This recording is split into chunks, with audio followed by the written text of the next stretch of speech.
Busta't kayo guys, si Senior. Today nasa kami ng pinsan ko, isang itim na Hyundai Accent RB. Ito 'yon.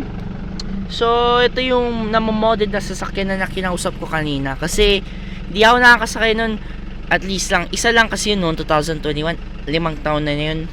Pero tingnan mo nga yung magandang features niya. May 2D na radyo kasi ito sinubok ko to sa mga controls.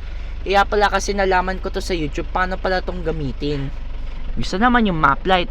Kasi ito wala siyang glove box, yung maliit, kasi dito dyan naglalagay ng mga salamin eh. Sira yung kanyang switch, pwede mo na lang siya ipindutan ng manual eh. Meron siyang dome light kasi ito nakakagamit pa rin. Ito lang mas dito, manual transmission, handbrake magana. Andiyan ang mga ko, kabarkada ko. So naka-hangout ako, tahimik at lang.